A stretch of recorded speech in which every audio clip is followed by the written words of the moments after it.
And thanks for joining us on the show that dives into all things people, power, and politics. This is The Pulse.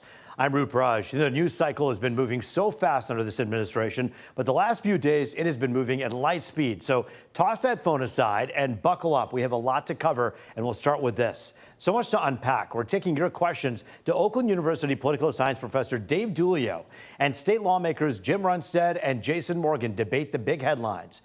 And as the Israel-Hamas war wages on, we're getting some unique perspective tonight from a retired Israeli brigadier general and an Arab-American journalist. What they say about where things stand right now and where they're headed and what their hopes are. But we begin in Los Angeles, where the hope is for peace, protests, and again, rage as demonstrators are speaking out against the president's mass deportation efforts. And yes, some spoke. Others were flat out violent.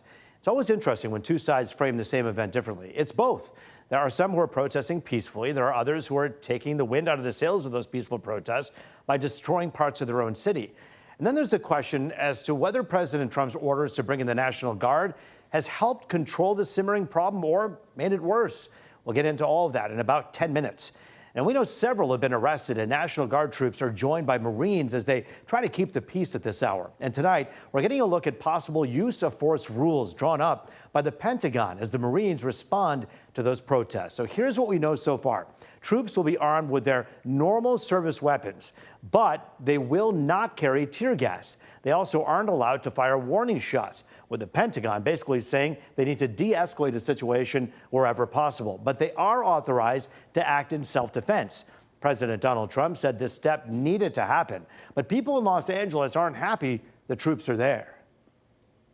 Look, if we didn't get involved, right now, Los Angeles would be burning, just like it was burning a number of months ago with all the houses that were lost. Los Angeles right now would be on fire, and we have it in great shape. I'm not playing around. I'm not okay with this. I'm not okay with people getting taken from their jobs and being taken from when they're going into the federal building for their appointments to do this the right way. And Trump doesn't seem to care.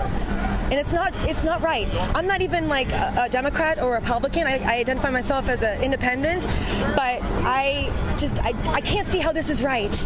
I really believe that it just seems overblown. I feel like, it's indicative of the irresponsibility of the current administration and the hatred and the xenophobia that they have for immigrants.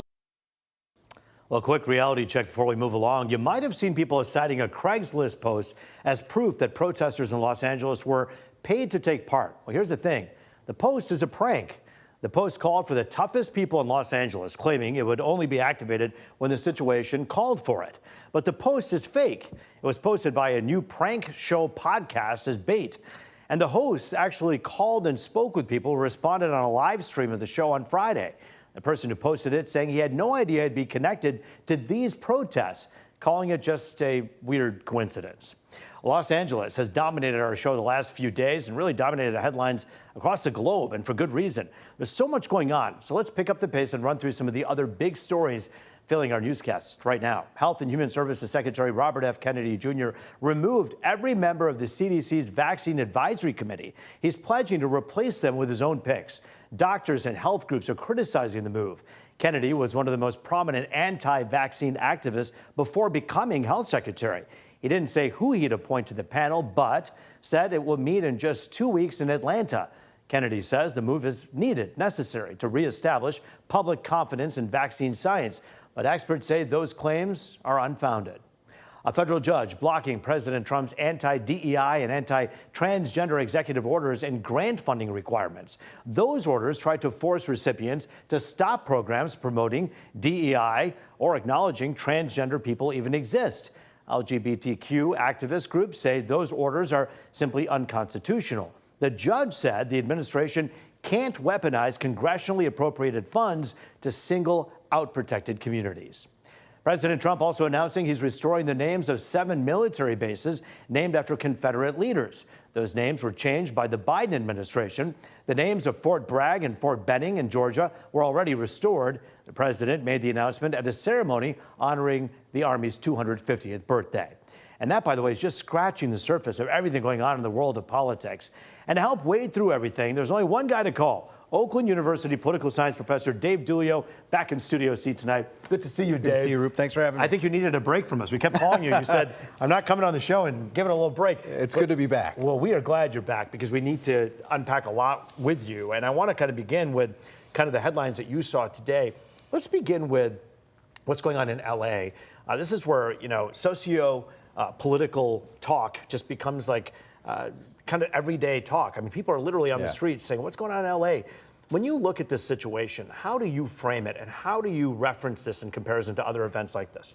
Well, we always need to take some historical context, right? And look at individual, let's say, events, right? Sure. Not in a vacuum, but let's compare them to other instances, right? And we've seen scenes like this play out. Their viewers are watching it right now. We've seen scenes like this play out in 2020.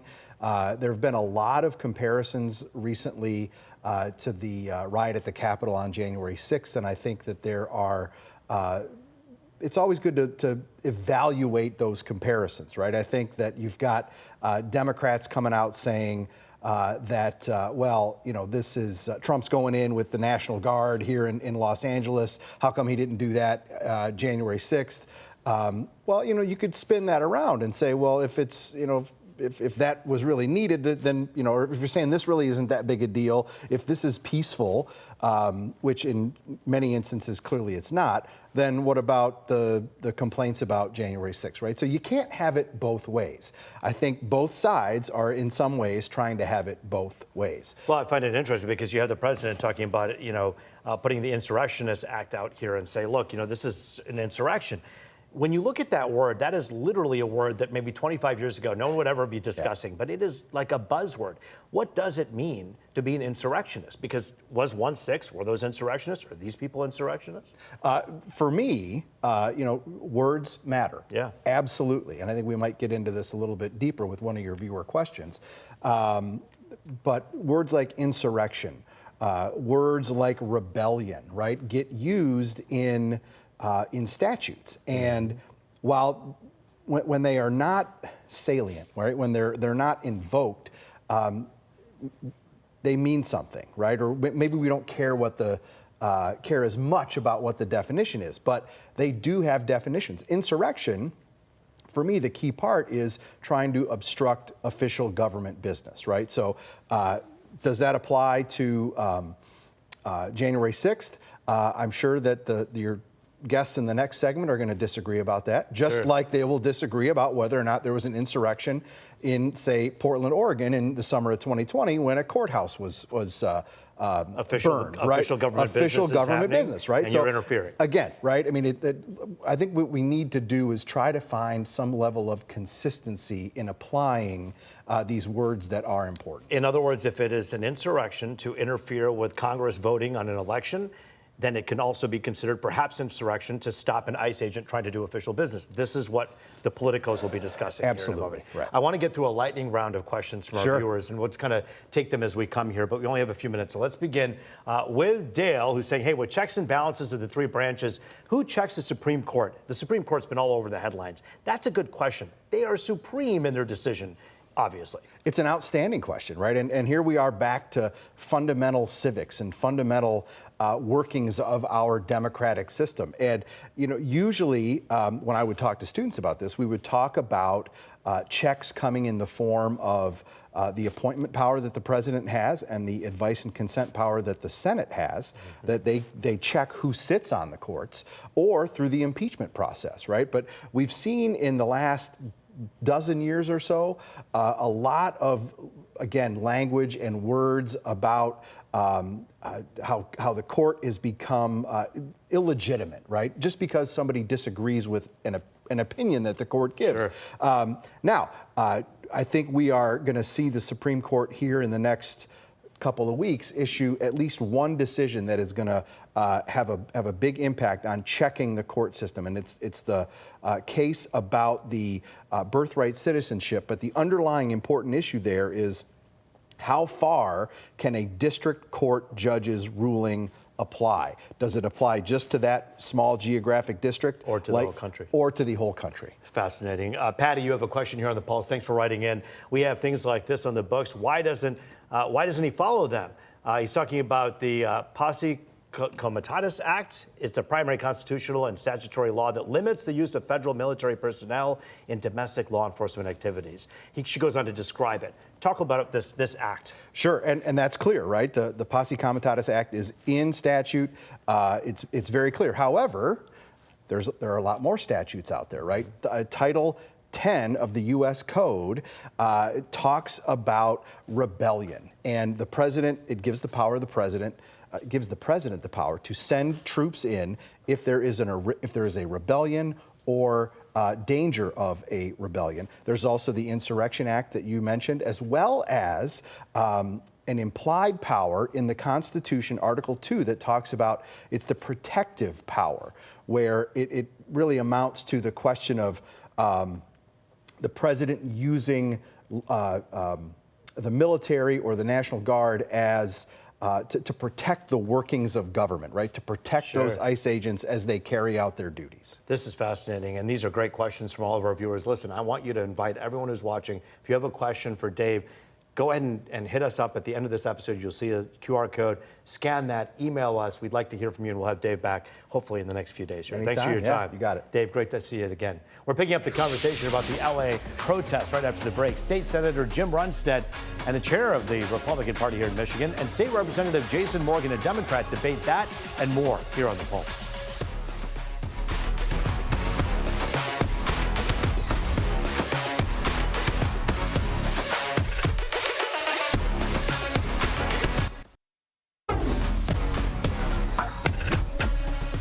All right, back now on The Pulse, looking at all things people, power, and politics. Joining us now to talk about the incredibly hectic news cycle, Democratic State Representative Jason Morgan and Republican State Senator and Michigan GOP Chair Jim Runstead. We have so much to get to. I'll say to you both, thank you for joining us here.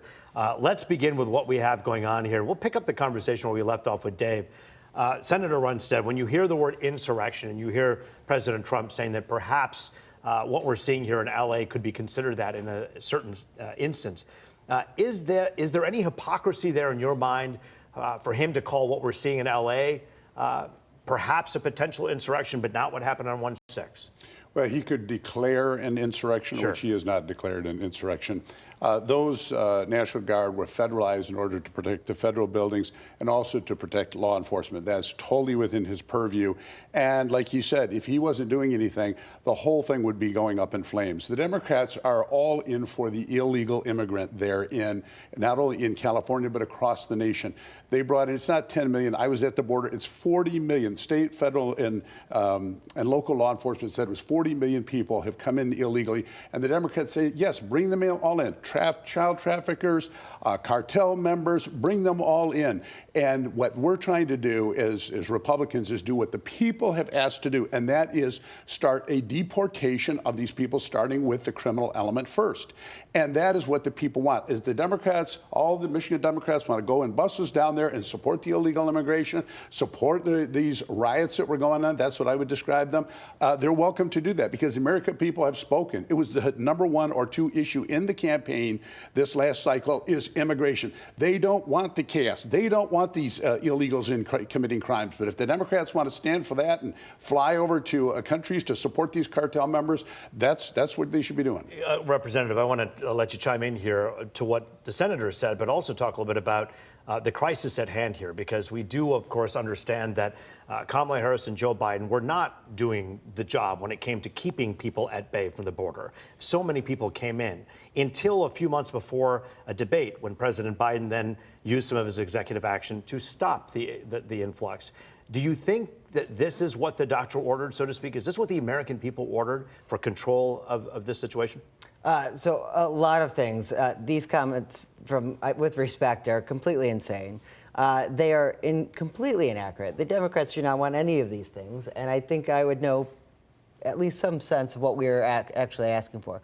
We want secure borders. We want peace in our communities. Trump is bringing chaos to our communities. Nobody in LA asked Trump to get involved. Nobody asked him to escalate the situation happening there. These are folks who are concerned about the military being deployed on U.S. soil against U.S. citizens. This is deeply concerning. It is Trump laying the pretext to utilizing the Insurrection Act against American citizens. This is what Democrats have been saying is a concern and is a real worry, could happen under another Trump administration, and we are seeing it more rapidly than I think most people would have even anticipated. Do you believe, you saw, of course, the pictures that we all saw as ICE agents were coming through. There was one individual, at least, that we saw throwing things into the windows of the cars of these ICE agents who were going.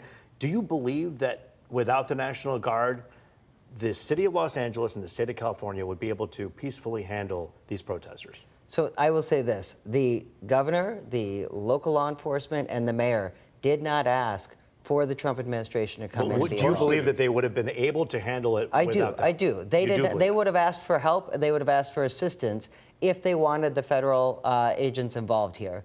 They did not. What you're seeing is Trump bringing chaos to our communities across this country over and over again and creating a crisis and then pretending that they're coming in to somehow solve a crisis that they created in the first place. The crisis is the open border, 40 million people, fentanyl killing 130,000 people a year, child traffickers, 85,000 children coming over here that we don't know, vanish in with these cartels.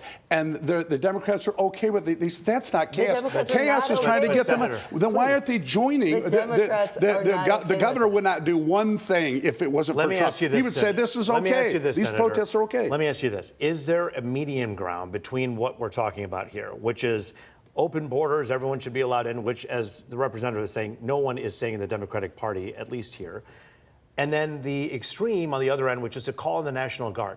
Why not be able to let ICE agents perhaps do their process, but not do it with the bluster of the National Guard? What happened is that California and the locals all said, we will not enforce the federal law. We will not enforce these immigration laws. That's why ICE came in. ICE came in because they made it clear we are not going to enforce the law. When they came in, then ICE started being attacked by these protesters, and that's what Trump was lawfully brought in, federalized the National Guard in order to support the ICE agents and the federal buildings. He's totally authorized to do that. I don't hear any of the Democrats saying, let's enforce the law. Let's enforce immigration law. I never hear one say, are you for the deportation of these illegals? Immigration law was being enforced at the border during the prior administration. It was being enforced at the border. We need secure borders. But the problem is you're just creating crises. Trump is creating crises and destroying communities.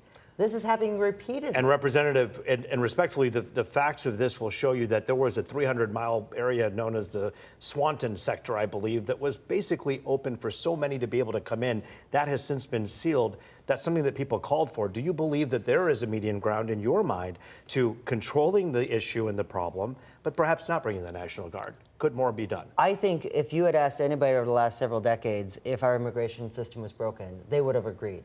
It has been broken because we've had failed leaders in the past who could not come together to common sense solutions, instead wanting to fight over and over and use it as a political football. We need to actually solve problems instead of just fight about them. The Democrat solution, what they call comprehensive immigration reform, they just want amnesty. That's all they're looking for is amnesty. There was a minimum 10 million, more likely 40 million people came in over that border.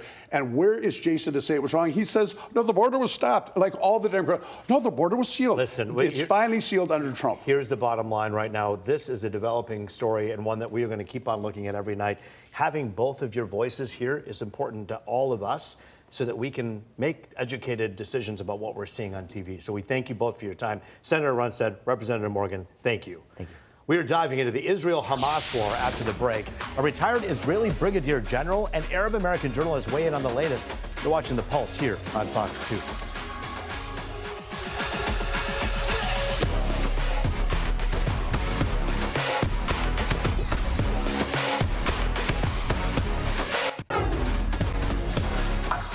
It is people, power, and politics. Welcome back to Detroit's only nightly political talk show.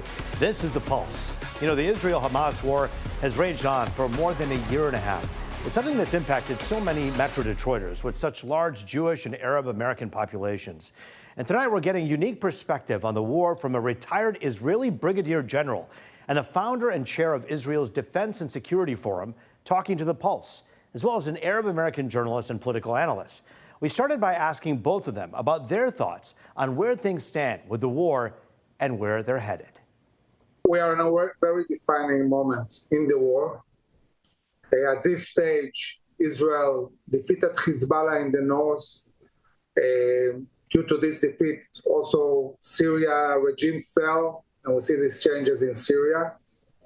Israel attacked in Iran a few months ago, destroying their air defense and some crucial sites. I think that in the coming months, maybe 4, 5 months, 6 months, Israel will reach a decisive win in Gaza, being able to really destroy Hamas and create a new reality there. And as this is happening, we're also preparing for dealing with Iran. Until the United States administration, the current administration, changes position and ally more with the American values and the international and American laws, I don't see any potential opportunities for actual peace. I don't see the hostage away and going back to their homes. I don't see Palestinians getting their rights of humanitarian aids, self-determinations, rebuilding their stripe and getting back to the track that they are entitled of. Otherwise, we're going to stay in this dilemma. Unfortunately, the Israeli government is not going to change its course. This is an important conversation, is critical for this community. We also asked them about the aid boat seized at an Israeli port and the detention of activists on board, including Swedish activist Greta Thunberg. Here's what they had to say about that. Unfortunately, this is happening in international water. And unfortunately, the Israeli government is not given any respect or attention to international laws because there is no consequences for their previous bad behaviors. Actually, they've been rewarded. This is going to continue. And I feel very bad and I feel very sad because even a sample of supporting for people in Gaza under siege now been attacked by an Israeli government. Throughout the war, Israel, in order to safeguard the Gazans, encourage the Gazans to move to a humanitarian zone near the sea, El Mawasi, to stay out of the war zones, and provided aid to this zone. The problem is that this zone was and still is completely controlled by Hamas. So all this aid we brought was seized by Hamas. Hamas took it for itself and also sold it, aid that is supposed to be for free. Sold it to the Gazans in a way that enabled Hamas to make a lot of money and sustain the war. Now, this is only prolonging the war. It's a complicated war, one that, as we say, impacts everybody in the world, but specifically people here in Metro Detroit. We'll be here to cover it all. That is The Pulse for tonight. Remember to send us your political questions you want answered or a fact check you want to see. Perhaps it's a comment, something you liked, didn't like. We'll take all your mail. thepulse@fox.com, or you can scan the QR code on your screen. I'm Rup Raj. As always, it was good to be with you.